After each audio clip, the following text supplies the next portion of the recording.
السلام عليكم ورحمة الله وبركاته كسو دوادا barnaamijkeena maalmaha dunida oo toddobaad walba aynu kusoo qaadana mawduucyo kala gadisan oo saameyn ku leh bulshada Soomaalida meel walba ay dunida ka joogaan.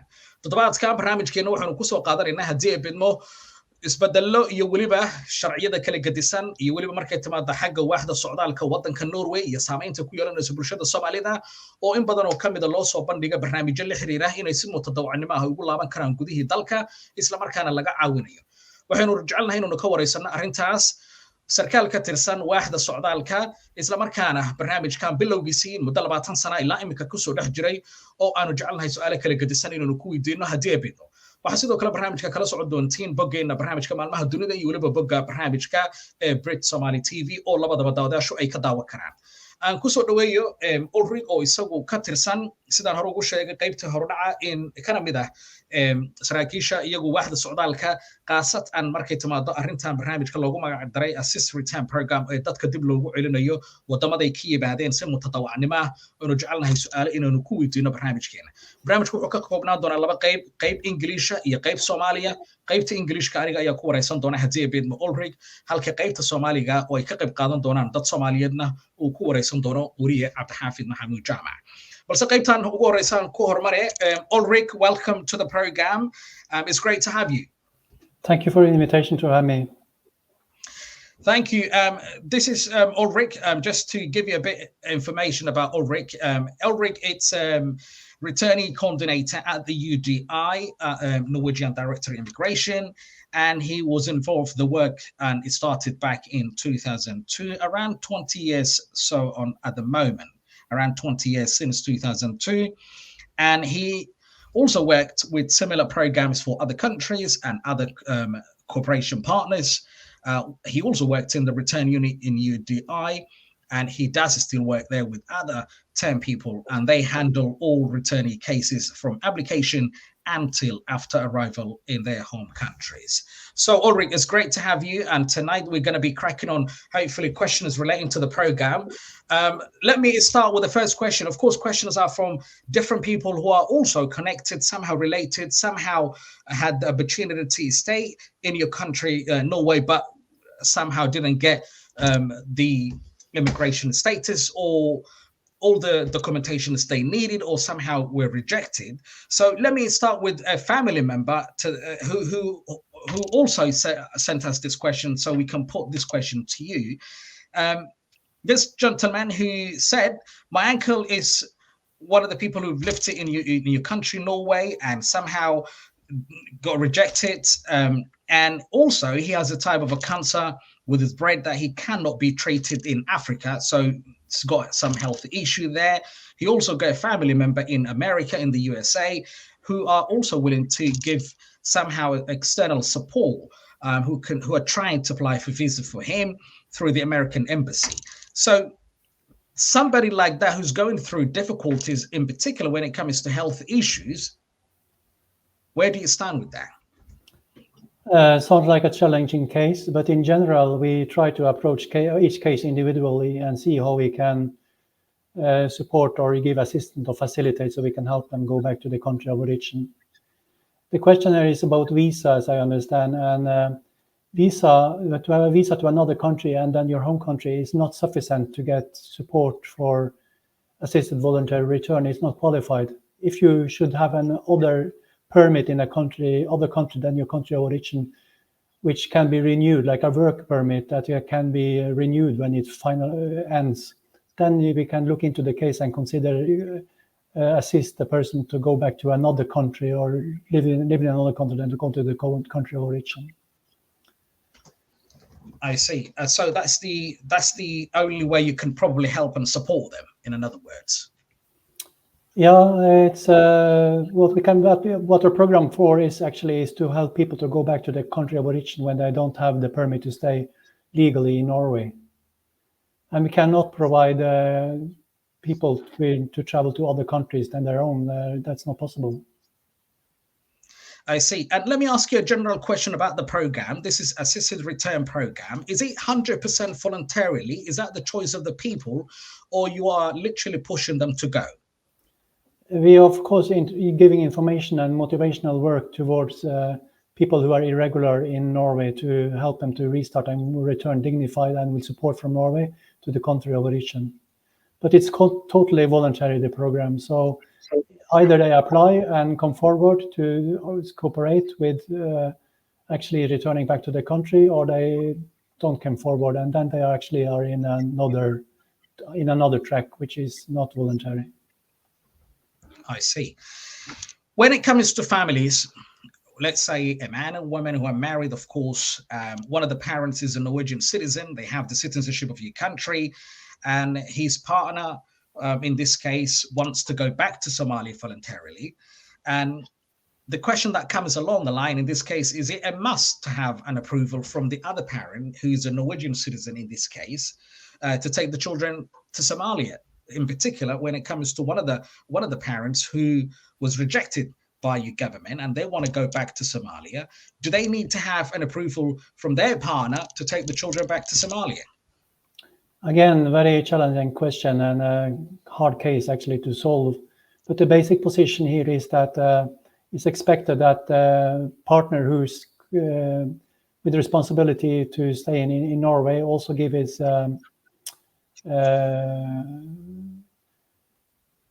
commitment to that the other partner is taking a child with her, or the person is moving back to Somalia.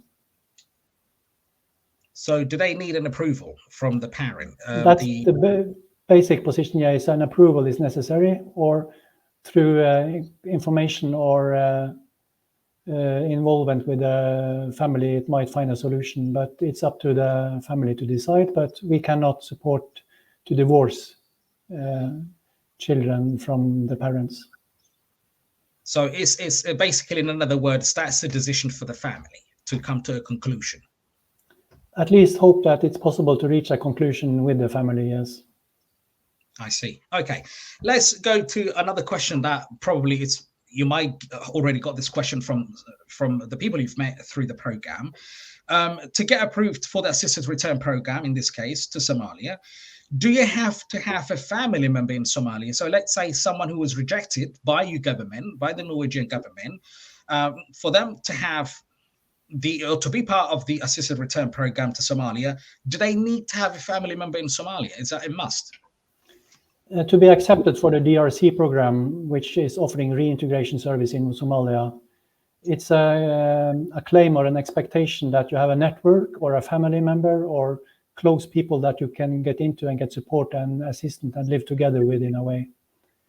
So yes, to be accepted for the DRC program to get the reintegration service, it's a expectation that you have family relatives or the network you can get back into. But return is also possible without getting into the DRC program, that you're returning on your own and you get a cash support, but you don't get a follow-up from DRC. But it's a claim from DRC that those who are accepted for the program actually have a network that can be socialized into. It's a part of that program.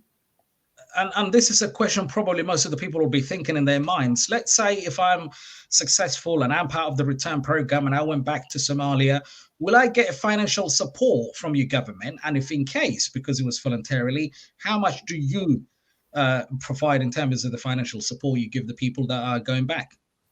For these, those who are accepted for this DRC program with the Danish Refugee Council, its first part is a cash bit, which is 5,000 Norwegian krone or 15,000 Norwegian krone in cash upon arrival in Somalia. In addition to that, DRC, the Danish Refugee Council, is offering a reintegration follow-up up to 12 months to a value of 30,000 Norwegian krone, which is more or less equivalent to £3,000 or 3,000 euros. So that will be the financial support they receive from the minute they land on the ground in Somalia, in this case.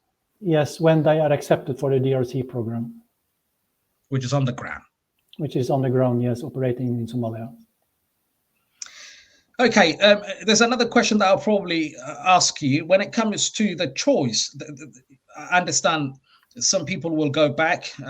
Some people will definitely go back to Somalia or wherever they came from because they were rejected in a country. They're going through stress, they're going through difficulties, and they will be more than happy to go back to their origin, to their country of origin. in this case, if anyone wants to go back to Somalia voluntarily, do they have the choice to choose when they want to go back in terms of traveling? And will they get the time to say goodbye to their friends and families in Norway? And from there, will they have the chance to choose when they want to go back to Somalia? I think this is one of the qualities with the program with voluntary return, because you get an possibility to plan at least partly when to travel, and also to plan your travel and taking goodbye with families or friends. You don't exactly choose the date, but we try to find to agree on a date when to go actually after the application is finalized. But it's also expected that it will not take too long time.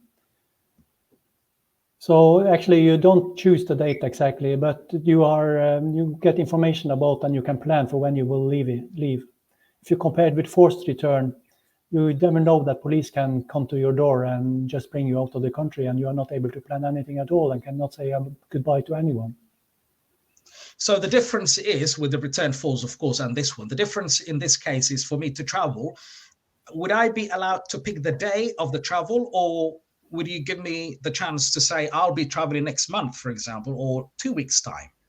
How does it work? If you ask for 1 month or 2 months, there should be a very special reason to keep cases back. When the cases is processed and you are ready to go, then we will get a date for traveling quite soon. And if you should keep a case, holding back a case which actually is ready to return, there should be special reasons. So we expect them those who are in the program and accepted to travel, that they are travel given the date. But of course, if there are special circumstances that can have to be considered, it's possible to do that, but in a limited degree. In a very limited degree. Okay, and let's go back in terms of the criminal record. Some people might be going back to Somalia with criminal records from the Norwegian government or the Norwegian during their time in Norway. Will you be sharing as someone who's as a coordinator from the immigration department? Will your government, the Norwegian government, going to share any criminal records of the returnees with the Somali government upon arrival in Somalia? Basically, we keep the information sharing on a lowest possible level. What we actually have to do is to get confirmation of the identity of the person who is returning, and that is really a Somalian citizen that are going to Somalia, or an Ethiopian going to Ethiopia, and that have to be confirmed by the government or immigration authorities in the country in question. So we keep the information level sharing on a lowest possible level. That's the general answer to that. Okay, so it's not going to be, basically, in other words, you won't be sharing everything with the Somali government. That's the way I understood the answer to the question. It's correct, and we are not in position to do that, and we don't do it. Okay, let's go to, in terms of the Norwegian government, your government, are they, when it comes to health checks, that's a question that always comes back, and especially when it's to do with traveling. So are you, the Norwegian government, going to provide general checks for health checks for anyone who wants to go back to Somalia voluntarily? Yeah, as a part of the program, actually, it's included that you can do health check in Norway before leaving. So it's an option, yes, and it's covered and it's free. So they get that before they go, or yeah, they get it's on the ground, the RC. Who is going to give them the general health check? It's an offer to do that in Norway, but maybe someone don't want to do it, or maybe think they can do it later on. It's possible to do in Somalia as well, and the RC can facilitate and get them in contact with healthcare systems in Somalia, but the service they have to cover it themselves. So at the package we mentioned, like the cash package or reintegration package, they can use part of it for health service if they want to do a health check in Somalia. But the basic thing is that back in Somalia, they have to cover it themselves by own resources. Okay, when it comes to, there are different sides to this, but is it possible for those who now living in other European countries, for example, in the EU countries, neighboring countries, who are going back to, let's say they live in Norway or other European countries, who want to go back, they want to go back to Norway because somehow they want to apply for the program? If yes, are they going to be arrested? And will they have the opportunity to say goodbye to their families and friends before going back? So I'm talking about someone who was in Norway, got rejected, and then they went to Sweden or Denmark or any other EU countries or European countries. And then somehow they want to be part of this program. So they want to come back to Norway. Are they going to be arrested? If they want to apply the program, they cannot apply it for another country. They have to come back to Norway and apply for here. In general, if they apply, we will not do forced return as long as they cooperate to voluntary return to apply for the program and are in process to that. So the basically position on this is that they are giving the chance to approach the program and apply for it and take it from there. Actually, if they're cooperating, they can benefit from the program. If not, they will be another case. So if they're not cooperating, then clearly they'll be arrested, in other words. They can be arrested and unfortunately return, yes, if they're illegal in Norway. Okay. For the people with the special needs, disability, for example, other special needs could potentially be illness or pregnant women.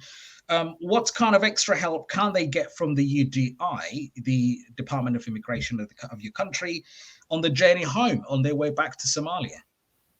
Again, depending on the need of the person, but generally we try to offer it as general in the program for assisted voluntary return service that the voluntary might need extra help on their travel. In some cases, you are nurses or other experts for doing this that follow them in the travel if they are needed. So in cases where there are health needs for assistance during the travel, we try to meet that needs with either providing more support on the travel with extra people actually follow them back on the travel. And finally, this is a question that probably most of the people would like to know. Let's say someone wants to go back, and of course they want to be part of this program, and they went back to Somalia in this case, for example, and you've supported them financially and they are happy and whatever, they think they're doing better. Do you still keep in touch with them, and how long, if in case you're in touch with them? The program, we have been mentioned many times now, DRC, the Danish Refugee Council Reintegration Program in Somalia, is expected to follow up cases up to 12 months. So in a way, for a year after arrival. And when they are finalized the program follow-up, actually there is basically no connection or no really follow-up. But we know that some of the returnees, they want to stay in touch, they want to take part of the network, they may get connected to other returnees, and DRC has also tried to organize groups for them to meet, to come together to discuss and share experience about how it has been to return and to restart their lives in Somalia.